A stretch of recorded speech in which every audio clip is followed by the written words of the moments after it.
What in the world could make an angel curious? What in the world could make an angel curious? What would it take to fascinate an angel of God? That last sentence of 1 Peter 1:12 is just astonishing, isn't it? Even angels long to look into these things. The Christian Standard Bible says they long to catch a glimpse of these things. It interests the angels to no end. I don't know about you, but the word curious is about one of the last words I would come up with to describe angels. Angels are powerful. Angels are mysterious. Angels are flames of fire. Angels are fearsome. Angels are warriors. Angels are curious. Most of the time when an angel shows up in the Bible, they have a message from God. They don't have questions, they have answers. But in 1 Peter chapter 1, verse 12, Peter pulls back the curtain a little bit more and reveals one more thing about angels. There's some things in the world that just totally fascinate them. There's some things that angels marvel at. Their jaws drop and their eyes bug out as they study these things. Even angels long to look into these things. Isn't that astonishing? It's even more astonishing when you come to understand that Peter is saying that what they long to look into is something that you and I, as New Testament Christians, are currently experiencing ourselves. They're on the outside, curiously looking in, and you and I are on the inside. It's not that they're not involved. They're involved and have been from the beginning. But the angels are involved from the outside, so to speak. You and I who belong to Jesus are experiencing these things from the inside. We have a privileged position.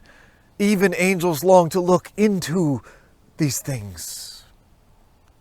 So, what are these things? I think it's everything in 1 Peter 1, verses 3 through 12. But it can probably be summed up with a beautiful, powerful word that appears at the end of verse 9 and then right again at the start of verse 10, salvation. Verse 9, you are receiving the goal of your faith, the salvation of your souls. And by souls, it doesn't just mean the immaterial substance of your spirit. It really means your whole self. The soul is the whole self. You are receiving the salvation of your souls from sin and death and hell. And that's what the angels are fascinated by.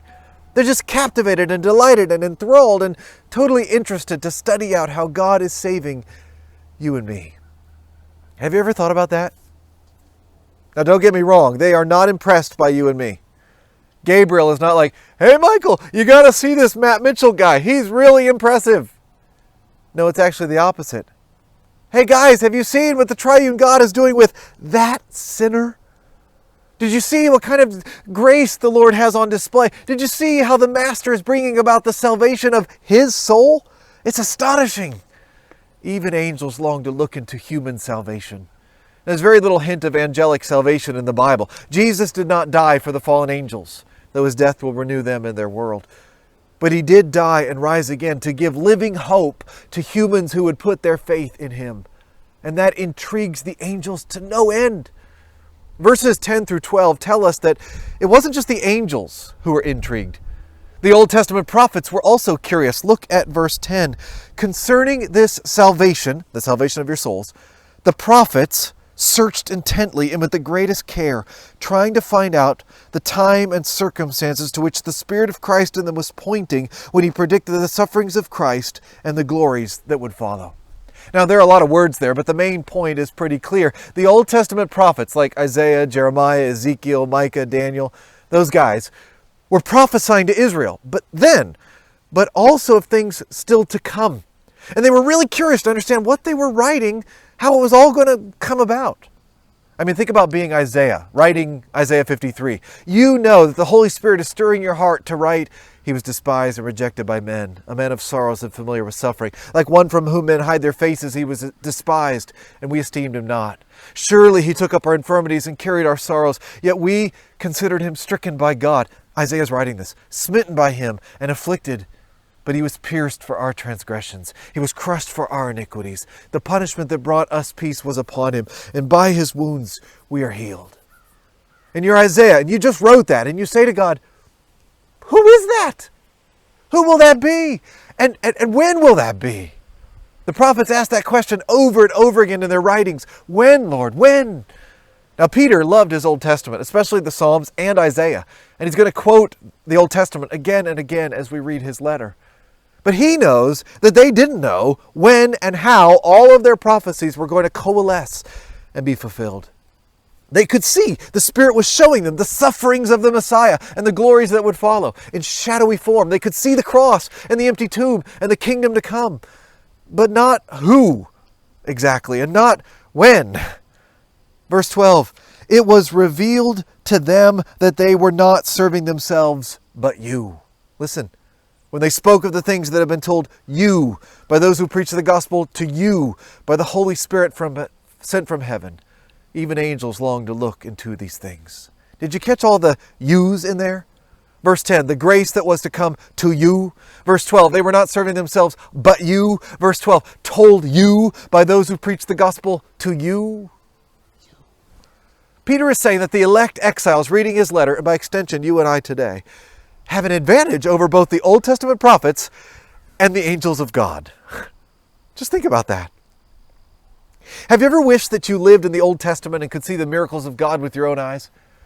The Red Sea rescue, the walls of Jericho come tumbling down, Goliath falling to one smooth small stone, the golden temple being erected, the fire falling on the wet sacrifice on Mount Carmel, the Hebrew children emerging from the fiery furnace without even smelling of smoke. Well, they wished that they could be in your shoes on this side of the cross when the mystery's been revealed. He says it was all leading up to you, to what God was doing with you. Have you ever wished that you were an angel? A powerful spiritual messenger of God, unfallen, sinless, flaming with purity, attending God in his throne room, unsuffering as far as we know. I'll bet these precious followers of Jesus receiving Peter's first letter envied the angels at times when they were experiencing persecution in Pontus, Galatia, Cappadocia, Asia, and Bithynia. But Peter says that the angels longed to look into what was happening to them, what God was up to in their lives, in their human salvation. I think that's truly amazing. You and I have an advantage over the prophets and the angels, because the prophets were predicting the grace that has come to us now, and the angels watch it play out from the outside when you and I are in. How does that make you feel? Why do you think that Peter tells us all of this? What is he trying to do to us when we read these words? This isn't just a set of curious facts that Peter happens to throw in for good measure. Peter's trying to do something in our hearts, and God is too. What do you think it might be? Now remember, these people were suffering. They were displaced physically, and they were displaced spiritually. They were not home. They were not in their homeland. They were exiles, refugees, sojourners, foreigners, and they were feeling it. And they were being made to feel it. They were experiencing some persecution and other various kinds of suffering. These people hurt. They hurt. Their lives hurt. And I think it would be easy to feel sorry for yourself in that situation, right? Are you struggling right now with feeling sorry for yourself? Not just feeling sad, but feeling envious of anybody who has it better than you. Not just feeling lament and grief, but jealousy or anger or self-pity. Oh, poor me. Oh, poor me. I fall into that all the time. And I know that objectively I am very blessed. But just a little bit of suffering and I'm throwing myself a major pity party. Peter will have none of it. Peter was bent on showing these Christians how good they have it, how loved they are, how safe they are, how known and accepted and chosen and blessed. At least in these ways, we have it better than Isaiah or Daniel or the angel Gabriel. Even angels long to look into these things that you are living right here, right now. So what might be the application of this for us today? Well, starting in the very next verse, Peter lays out some major points of application. We'll jump into that next week, Lord willing, in verse 13. But for now, I think the application is just to keep doing what you're already doing as a true follower of Christ. It's the things in verses 8 and 9. You might have noticed that we've skipped over verses 8 and 9 so far today. Let's go back up and look more closely at them. Verse 8. Though you have not seen him, you love him. There's application point number 1. You love him. This verse is talking about Jesus. Verse 7 said that one day Jesus Christ will be revealed, but right now he's hidden from view. These Christians have never seen him, never laid eyes on him. I love that because neither have we. Peter has, but he knows that these folks have not, and yet they love him. How about you? Have you ever seen Jesus with your own physical eyes? No, you haven't. But do you love him? I know you do. I hope you do. If you belong to Jesus, you do. Isn't that amazing? You love somebody you've never seen. Angels long to look into these things. Just keep loving him. You know it's the right thing to do. Jesus is the most amazing person to ever live, to ever die, to ever live again. He has shown you amazing love. Love him back. Cherish Jesus.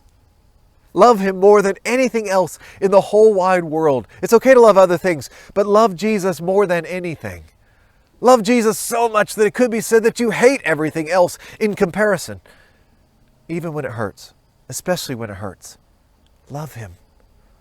He loved you, especially when it hurt. Verse 8, though you have not seen him, you love him. And even though you do not see him now, you believe in him. That's number 2. You believe in him. You're already doing it. Keep doing it. Keep trusting Jesus. Peter says that even though you do not see him, even now, you continue to put your faith in him. You find Jesus trustworthy. Do you see Jesus right now with your physical eyes? No. But do you trust him? I know you do. By the way, you know that you trust him when you see yourself obeying him. Our faith comes out in our works. Our works do not save us, but they can show us that we are saved. You trust him. You trust him even when it hurts. Not only can you not see him right now, but you can see your troubles. Keep on trusting him anyway. Now, that's not something that we should do with just anybody, right? Some people should not be trusted when they're out of sight. Toddlers and politicians, for example. But you know Jesus, and you love him, and you trust him. You believe in him, even though you do not see him now. Angels long to look into these things. See, that's God's work in you.